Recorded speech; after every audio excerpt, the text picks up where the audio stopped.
नमस्कार।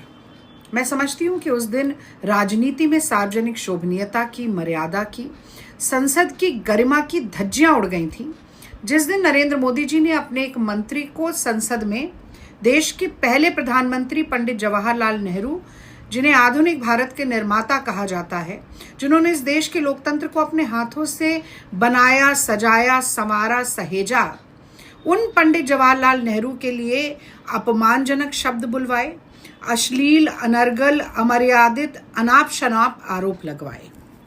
तो आज पंडित नेहरू की पुण्यतिथि के दिन मैं सभी संघी भाजपाइयों को सुनाना चाहती हूं कि अटल बिहारी वाजपेयी जी ने पंडित जी के निधन के बाद किन शब्दों में भावभीनी श्रद्धांजलि दी थी। तो 29 मई का दिन था, 1964 का साल था। संसद में देश के तमाम नेता पंडित नेहरू के गुजरने के बाद उन्हें श्रद्धा के सुमन अर्पित कर रहे थे। सुनिए अटल जी ने क्या कहा। अटल जी ने कहा कि महर्षि वाल्मीकि ने रामायण में जो प्रभु श्री राम के लिए कहा कि वो असंभवों का समन्वय थे, उसी की झलक पंडित नेहरू के जीवन में दिखाई देती है। वो शांति के भक्त थे और क्रांति के अग्रदूत भी।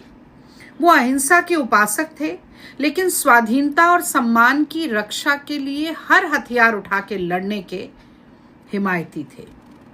वो व्यक्तिगत स्वतंत्रता के समर्थक थे, उसी के साथ आर्थिक समानता के प्रति प्रतिबद्ध भी थे। और अब क्या कहते हैं, ये ध्यान से सुनिएगा कि पंडित नेहरू देश की भलाई के लिए समझौता करने से नहीं डरते थे, पर भयभीत होकर उन्होंने किसी से समझौता नहीं किया।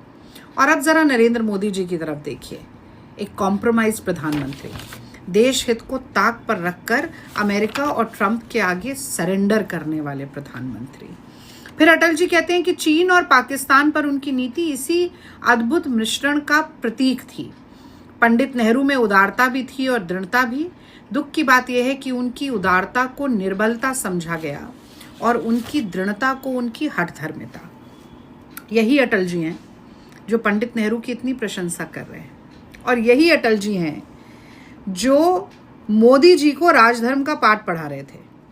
पर ये तो आप भी जानते ही हैं कि मोदी जी अच्छे स्टूडेंट तो है नहीं। कोई कितना ही सबक सिखाए, पाठ पढ़ाए, उन्हें कुछ समझ नहीं आता है।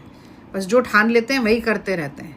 अब एंटायर पॉलिटिकल साइंस डिग्री धारक को कौन समझाएगा कि एड़ियां उचकाने से कद नहीं बढ़ा करते। जय हिंद।